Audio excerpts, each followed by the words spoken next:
escalating tensions in Tehran. The U.S. is looking to create a coalition of allies to patrol waters around Iran and Yemen. It comes amid a new bipartisan alliance to block President Trump from going to war with Iran without congressional approval. Republican Congressman Matt Gaetz teaming up with Democratic Congressman Ro Khanna to introduce this bill following President Trump's comments. He does have the power to strike Iran without an okay from Congress. Congressman Gaetz defending the amendment yesterday. Watch.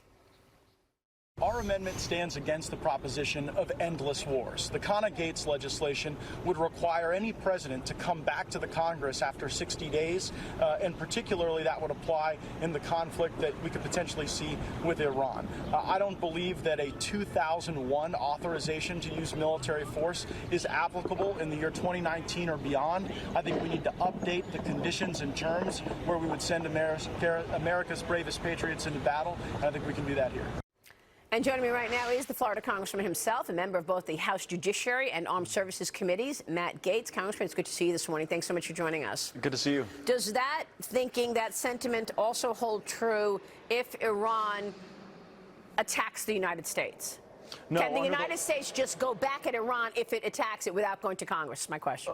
Of course, even if we saw Iran preparing an attack, we would maintain first strike capabilities. Right. Under the current War Powers Act, the president can maintain a conflict for 60 days. Our issue is that no president should be able to keep our country in war for months or years without ever coming back to the Congress. That's just not what the Constitution says. Yeah, I understand that. So as a member of the Armed Services Committee, how serious is this threat from Iran, Congressman?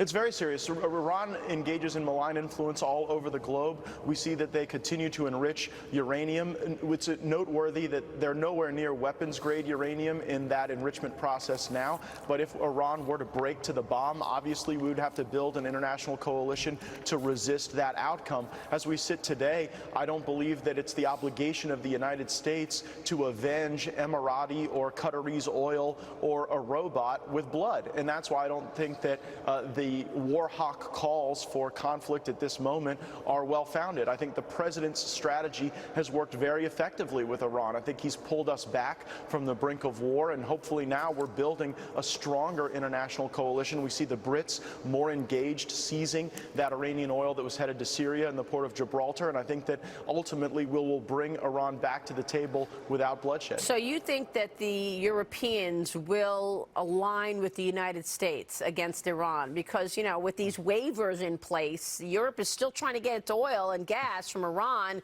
still in business there, not wanting to, you know, shake the boat. Well, the president's maximum pressure campaign is what has brought us to this moment. I agree with Senator Rubio, Senator Cruz, and Senator Cotton, who have urged the administration not to grant waivers to companies, but to keep that pressure on. I think the fact that you saw Britain seize that Iranian oil that was headed to Syria through Gibraltar shows that there is resolve within Europe. Because, look, this is Europe's problem, too. There's nobody in Europe who wants to see Iran obtain a nuclear weapon, but Iran getting a nuclear weapon is precisely what was going to happen under the Obama-era Iran nuclear deal. It was just going to take a little longer. So let me ask you about this breaking news hitting the tape this morning. UK Ambassador to the United States, Sir Kim Darroch, has resigned. This follows the leaked emails where he was critical of the Trump administration. This is the cover story of the Financial Times this morning, that yesterday the president tweeted about him, saying this wacky ambassador that the UK foisted upon the United States is not someone we are thrilled with, a very stupid guy. I don't know the ambassador, but have been told he's a pompous fool. Today we see he's actually resigning. What's your reaction to this? And tell me what you think of Kim Darroch.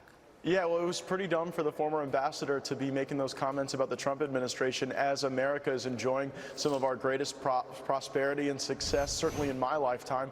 And I think that the fact that we are still working so closely together on Iran and other issues in the world show that the U.S.-United Kingdom relationship is enduring beyond the personality of one ambassador. And I'm sure that when they send someone else to fill that role, that we'll be right back working together as we always do. Yeah, by the way, it's the cover of the Financial Times this morning on this story after the president's tweets. Let me ask you about digging deeper here. A House panel is voting this week on whether to subpoena a list of current and former Trump administration officials, Congressman, including senior advisor to the president, Jared Kushner, former National Security Advisor Michael Flynn, former Attorney General Jeff Sessions, former Deputy Attorney General Rod Rosenstein, and former White House Chief of Staff John Kelly. what's happening here? I know you have been knee-deep It's in nuts, terms right? of... I'm sorry? I mean, it's totally nuts. I think my Democratic colleagues can't take a hint. They can't take a hint that the country is ready to move on from the Mueller report. The Democrats in Congress view the Mueller report as a screenplay that they're trying to bring to life in the form of a movie by bringing all these people back to sort of reenact their various lines and contributions. But it is preposterous to suggest that a dozen or so Democrats in Congress are going to be able to get more than Robert Mueller got after 22 months, $30 million, dozens of prosecutors and FBI agents, thousands of witness statements. I think that we can all rest assured that there was no criminal conspiracy between the Trump campaign and Russia. Now let's get on to serving the country. Well, you're on Judiciary. What do you want to ask Robert Mueller when and if he does come down to testify? Because we know that Christopher Steele has been under scrutiny. We know that the investigating of the investigators is in full mode. You've got William Barr looking at it. You've got, John Durham looking at it in terms of what happened early in 2016 and how that cabal of individuals tried to put their finger on the scale to stop Donald Trump. Where is that investigation? Where does it stand today, Congressman? Well, we see that the Attorney General has put an intense amount of focus on ensuring that this type of corruption never happens again in our country to any other president. When it comes to Mr. Mueller's testimony, I think we've got a lot of questions about bias, about how he assembled his team. I think we also want to know why he flipped the expectation that Americans are innocent until proven guilty. It seemed as though Mr. Mueller thought that people were guilty unless he was able to clear them. And I think we've got a lot of questions about that as well. Well, Christopher Steele, the author of the dossier, obviously has been scrutinized, reportedly grilled by the Justice Department officials in a 16-hour interview last month. The interview apparently was credible enough to extend the Russia investigation. So where are we on this? Do you think we're going to see accountability here? We know that the FBI was told by the #2 person in Europe that Christopher Steele's information was not credible.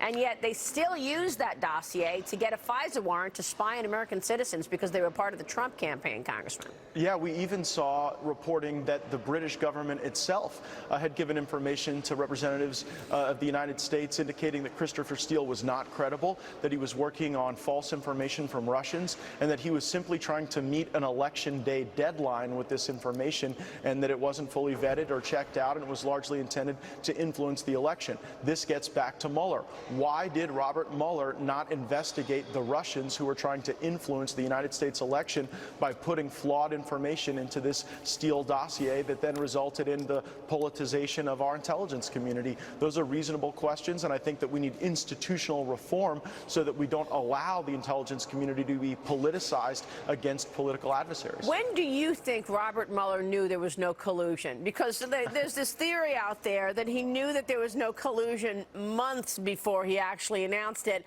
and he just sat on it so that the midterm elections would come and go.